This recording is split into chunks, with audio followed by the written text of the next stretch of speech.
I recently read Hell Yeah or No by Derek Sivers. Imagine saying yes to every opportunity that comes your way. Hey, you want to attend this conference? Sure. Want to take on this internal project? Absolutely.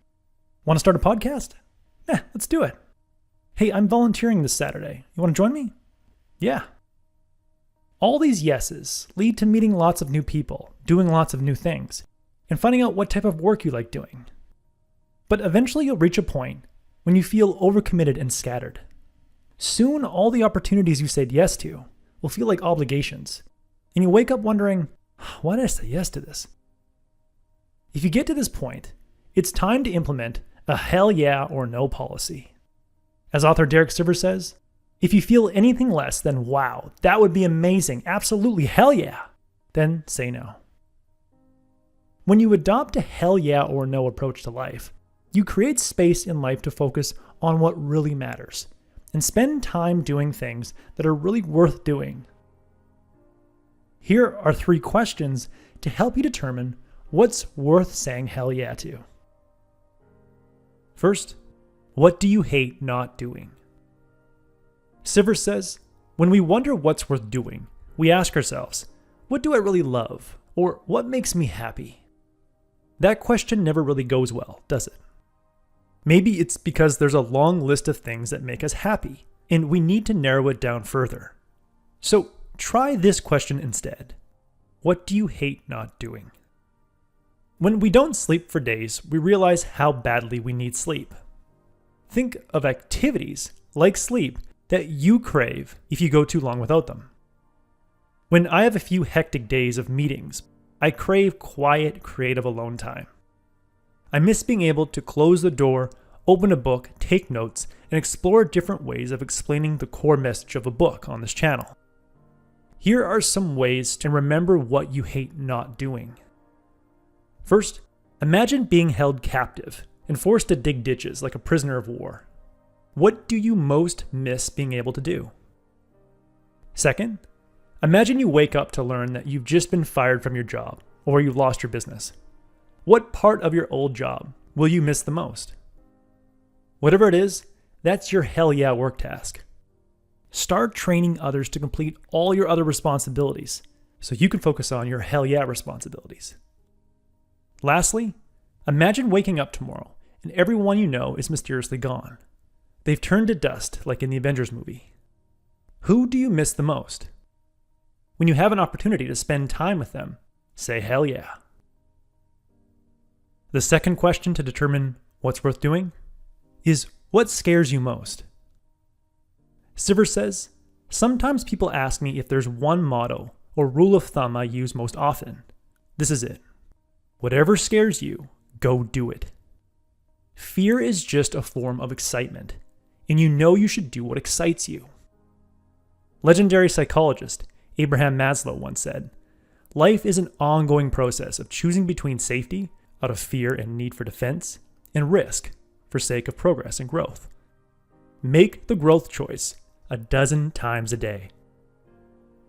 As someone who stuttered badly in his youth, I always felt anxious talking in public. So when I heard about a Toastmasters meeting in my area, a place where people go to speak in front of a group of strangers, I was both terrified and intrigued. I had a feeling that if I went to the meeting, I would learn a great deal about myself. So the next week, I drove to Toastmasters, stood up in front of 12 people, and trembled and stammered my way through my introduction. But after the meeting, I felt empowered. I kept going, and the more I did what scared me, the more my confidence grew, and the more my speaking abilities improved. If it wasn't for the confidence I developed amidst the terror I felt at Toastmasters, writing and delivering speeches, I would have never started this channel. If a scary project has been on your mind for a few months, like starting a business that might fail, or learning a language with a native speaker over Skype, even though you might sound foolish at first, it's probably worth saying hell yeah to, and saying no to almost everything else. The third question to determine what's worth doing is what if you are satiated? Sivers says, you know that feeling you have after a big meal, when you're so full that you don't want any more. Ever wonder what that would be like in other parts of your life? What if you had so much attention, so much praise, you couldn't possibly want anymore, what would you do then? What would you stop doing? What if you had so much money you couldn't possibly want anymore? What would you do then? What would you stop doing? We humans are hardwired to seek attention, praise, and approval from others, and accumulate resources, because we evolved to believe resources are scarce. However, if we constantly crave attention and money, we will say yes to every little opportunity to make a buck or get praise from others, which means we are likely to do things we don't like with people we don't like. If we pause and generate a feeling of abundance, we can blunt the knee-jerk reaction to say yes to every attention-grabbing, money-making opportunity and start playing the long game. When money and attention are no longer the first thing on your mind, you can focus on work that you find interesting and useful.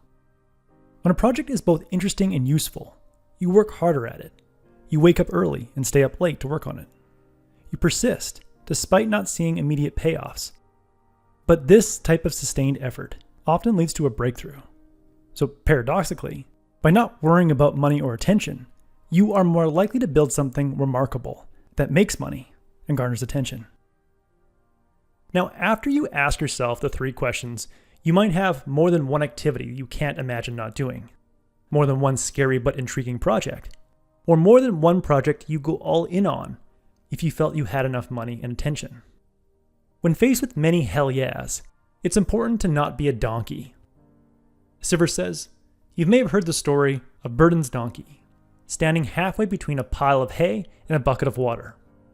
The donkey keeps looking left and right, trying to decide between hay and water. Unable to decide, it eventually dies of hunger and thirst. A donkey can't think of the future. If he could, he'd clearly realize that he could first drink the water, then go eat the hay. Don't be a donkey. You can do everything you want to. You just need foresight and patience. If you're 30 now and have 6 different directions you want to pursue, then you can do each one for 10 years and have done all of them by the time you're 90. It seems ridiculous to plan to age 90 when you're 30, but it's probably coming, so you might as well take advantage of it." In the end, when you feel scattered and overcommitted, adopt a hell yeah or no strategy. Say no to almost everything, so you can dedicate more time on this earth to the few things that are worth doing. Namely, activities you can't imagine not doing, or scary but intriguing projects, or something you do if you felt you had enough money and attention.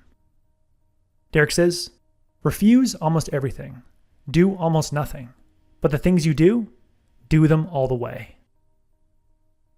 That was the core message that I gathered from Hell Yeah or No by Derek Sivers. Sivers is a wonderfully succinct and inspiring author. I've read this book front to back almost 3 times now. I highly recommend it. If you would like a 1-page PDF summary of insights that I gathered from this book, just click the link below and I'd be happy to email it to you. If you already subscribe to the free Productivity Game email newsletter, this PDF is sitting in your inbox.